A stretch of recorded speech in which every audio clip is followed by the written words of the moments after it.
Perkenalkan, nama saya Miki Manome dengan NIM 230241167 dari kelas 5T6. Baik, dalam video kali ini saya akan membahas materi AI dengan judul pemodelan dalam MSS. Selanjutnya kita masuk dalam pembahasan yang pertama. Di sini ada 6 jenis model dalam DSS. Yang pertama ada model statistik atau regresi. Digunakan untuk menganalisis hubungan antara variabel. Tujuan mencari pengaruh variabel independen atau X terhadap variabel dependen yaitu Y. Contoh, memprediksi penjualan Y berdasarkan biaya iklan X. Kelebihannya bisa mengukur besarnya pengaruh tiap faktor. Yang kedua ada model finansial atau IFPS. Digunakan untuk membantu perencanaan dan analisis keuangan. Tujuannya mengevaluasi kinerja keuangan, anggaran, arus kas, dan laba rugi. Contohnya menghitung proyek laba 5 tahun ke depan. Kelebihannya mempermudah manajemen keuangan perusahaan. Yang ketiga ada model optimasi atau linear programming. Model ini adalah model matematis untuk mencari solusi terbaik atau optimal dari suatu masalah dengan keterbatasan sumber daya. Tujuannya memaksimalkan keuntungan atau meminimalkan biaya. Contohnya menentukan kombinasi produk yang harus diproduksi agar laba maksimal dengan keterbatasan bahan baku. Kelebihannya solusi optimal yang terukur. Yang keempat ada model prediktif. Digunakan untuk meramalkan kejadian di masa depan berdasarkan data historis. Tujuannya memberikan gambaran tren masa depan.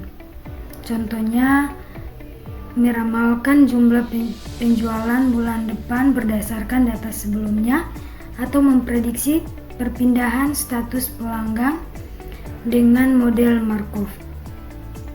Kelebihannya membantu pengambilan keputusan berbasis proyek. Dan yang kelima ada model simulasi. Model yang mencoba berbagai kemungkinan skenario untuk melihat dampaknya. Tujuannya mengevaluasi hasil jika kondisi tertentu berubah. Contohnya bagaimana jika harga bahan baku naik 10%. Apa dampaknya terhadap laba? Kelebihannya fleksibel untuk uji coba berbagai kondisi. Dan yang terakhir ada model heuristik. Model berbasis pengalaman atau aturan praktis. Bukan perhitungan matematis. Tujuannya membantu pengambilan keputusan cepat ketika data lengkap tidak tersedia. Contohnya jika persediaan tinggal 30%, lakukan pemesanan ulang. Kelebihannya sederhana, cepat, dan mudah diterapkan. Selanjutnya ada tahapan pemodelan. Ada 5 tahap. Yang pertama, identifikasi masalah dan lingkungan. Tujuannya mengenali masalah utama yang dihadapi organisasi serta kondisi lingkungan yang memengaruhinya atau internal maupun eksternal. Contohnya perusahaan mengalami penurunan penjualan karena persaingan pasar. Yang kedua ada identifikasi variabel. Tujuannya menentukan faktor-faktor yang berpengaruh dalam masalah. Jenis variabel yaitu variabel independen, faktor yang memengaruhi, dan variabel dependen, hasil atau tujuan yang ingin dicapai. Contohnya harga promosi dan distribusi yang mengaruhi penjualan. Yang ketiga ada forecasting atau prediksi masa depan.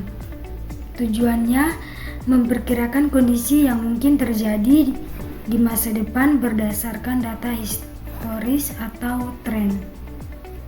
Metodenya regresi, time series atau Markov. Contohnya meramalkan jumlah permintaan produk bulan depan agar stok bisa disiapkan. Yang keempat ada pembuatan model. Tujuannya membangun representasi matematis, logis atau simulasi dari masalah. Jenis model, statistik, optimasi, simulasi, heuristik, dan lain-lain. Contohnya membuat model linear programming untuk menentukan jumlah produk yang diproduksi agar laba maksimal. Dan yang terakhir ada manajemen model. Tujuannya mengelola model agar selalu relevan, valid, dan bisa digunakan kembali. Aktivitasnya pengujian model, perbaikan, penyimpanan, serta integrasi dengan data baru. Contohnya memperbarui model prediksi penjualan dengan data terbaru setiap bulan. Selanjutnya ada kategori analisis model. Ada 2 macam kategori. Yang pertama statistis. Satu kejadian, misal laporan tahunan.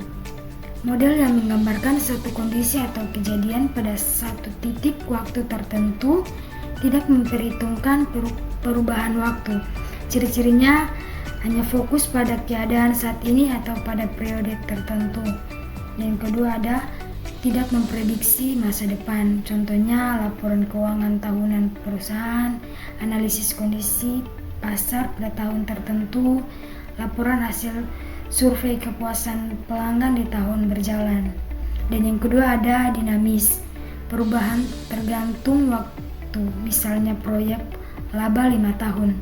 Model yang mempertimbangkan perubahan variabel dari waktu ke waktu, sehingga dapat digunakan untuk memprediksi atau menganalisis tren di masa depan.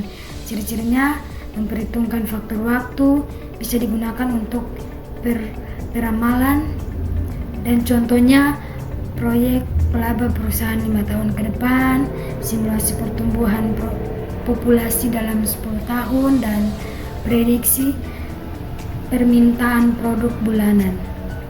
Selanjutnya ada situasi keputusan. Yang pertama, kepastian. Semua informasi yang diperlukan tersedia. Hasil dari setiap alternatif keputusan dapat diprediksi dengan pasti. Contohnya membeli antar 2 produk elektronik dengan spesifik dan harga yang jelas, atau mengukur barang dengan garansi penuh. Dan yang kedua ada ketidakpastian. Informasi tentang kemungkinan hasil tidak lengkap dan tidak probabilitas yang jelas untuk tiap hasil. Contohnya, meluncurkan produk baru ke pasar yang belum pernah diuji, memilih strategi bisnis ketika data pasar minim. Yang ketiga ada resiko. Hasil alternatif tidak pasti, tetapi probabilitas dari masing-masing hasil dapat diketahui atau diestimasi. Contohnya, investasi saham dengan probabilitas return tertentu berdasarkan analisis historis, asuransi atau kerugian dengan probabilitas tertentu. Selanjutnya ada teknik representasi. Yang pertama, tabel keputusan. Representasi keputusan dalam bentuk tabel dengan kondisi dan aksi. Tujuannya menyederhanakan hubungan antara syarat dan tindakan. Contohnya cuaca hujan atau cerah, membawa payung atau tidak membawa payung. Dan yang kedua ada pohon keputusan. Representasi berbentuk diagram pohon dengan cabang pilihan dan hasil. Tujuannya membantu memilih keputusan terbaik dengan melihat kemungkinan hasil. Contohnya keputusan investasi, bisa untung atau rugi. Dan yang ketiga ada linear programming. Model matematis berupa persamaan atau prediksamaan linear. Tujuannya mencari solusi optimal atau maksimal atau mini dengan keterbatasan sumber daya. Contohnya membentuk jumlah produksi A dan B untuk laba maksimal. Selanjutnya ada linear programming atau LP. Yang pertama ada decision variable. Variabel yang menjadi fokus keputusan biasanya dilambangkan dengan X1, X2, dan seterusnya sampai dengan Xn, menunjukkan jumlah atau tingkat sesuatu yang harus ditentukan. Contohnya dalam masalah produksi, X1 sama dengan jumlah produk A, X2 sama dengan jumlah produk B. Yang kedua ada objective function, persamaan matematis yang ingin dimaksimalkan atau diminimalkan. Bentuk umum Z sama dengan C1 dikali 1 ditambah dengan C2 dikali 2 tambah titik-titik Cn kali Nz sama dengan C1 dikali 1 ditambah C2 dikali 2 ditambah titik-titik Cn dikali Nz sama dengan C1 kali 1 tambah C2 kali 2 tambah Cn kali N. Contohnya memaksimalkan keuntungan, yaitu Z sama dengan 50 dikali 1 ditambah 40 kali 2Z sama dengan 50 dikali 1 ditambah dengan 40 kali 2Z sama dengan 50 dikali 1 tambah 40 kali 2 sama dengan keuntungan produk A sama dengan Rp 50 unit. Produk B sama dengan Rp 40 unit. Yang ketiga ada constraints, persamaan atau prediksamaan yang menunjukkan keterbatasan sumber daya. Bentuk umum A1 dikali 1 ditambah A2 kali 2 kurang dari BA1 dikali 1 ditambah A2 dikali 2 kurang dari BA1 kali 1 tambah A2 kali 2 kurang dari B. Contohnya keterbatasan waktu produksi, yaitu 2 dikali 1 ditambah 3 dikali 2 kurang dari 1002 dikali 1 ditambah 3 dikali 2 kurang dari 1002 kali 1 tambah 3 kali 2 kurang dari 100. Total jam kerja tidak boleh melebihi 100. Yang keempat ada contoh kasus atau blending problem. Yang pertama masalah, mengombinasikan beberapa bahan untuk memenuhi kebutuhan dengan biaya minimum. Yang kedua ada decision variable, jumlah masing-masing bahan yang digunakan. Dan yang ketiga ada objective function, minimisasi total biaya campuran. Yang keempat ada constraints, tiap bahan harus memenuhi syarat, misalnya kandungan gizi, kadar kimia atau stok yang tersedia. Bisa kita lihat juga di sini ada gambar linear programming. Selanjutnya ada simulasi, menurunkan kenyataan eksperimen kondisi berbeda, digunakan bila masalah kompleks. Kelebihannya fleksibel, hemat waktu, uji what if. Kelemahan tidak selalu optimal dan butuh waktu dan biaya. Selanjutnya ada heuristik, solusi cukup baik 90 kurang 99,9% optimal, cocok untuk masalah kompleks dan input tidak pasti. Kelebihan cepat dan hemat biaya. Kelemahan hasil bisa lokal optimal. Dari materi yang saya bahas tadi, saya menarik kesimpulan model merupakan inti dari Decision Support System atau yang dikenal dengan DSS karena berfungsi sebagai alat utama dalam membantu pengambilan keputusan, menganalisis berbagai situasi yang kompleks. Model dapat bersifat statis atau hanya menggambarkan kondisi pada waktu tertentu seperti laporan tahunan, maupun dinamis, menganalisis perubahan kondisi dari waktu ke waktu seperti proyeksi keuangan beberapa tahun ke depan. Dalam analisis keputusan terdapat 3 kondisi utama yang harus diperhatikan. Yang pertama adalah certainty atau kepastian, ketika informasi dan hasil yang mungkin sudah diketahui. Yang kedua ada risk atau resiko, ketika ada beberapa kemungkinan hasil dengan probabilitas tertentu. Dan yang ketiga ada uncertainty atau ketidakpastian, ketika informasi terbatas dan tidak ada probabilitas yang pasti.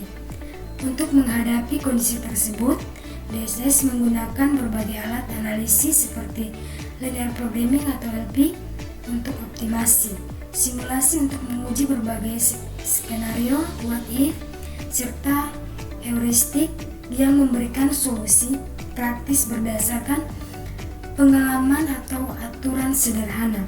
Dengan kombinasi ini, DSS memungkinkan pengambilan keputusan untuk mengevaluasi alternatif secara lebih efektif dan memilih keputusan terbaik sesuai tujuan organisasi. Demikian penjelasan dari saya. Jika ada salah kata, saya mohon maaf. Sekian dan terima kasih.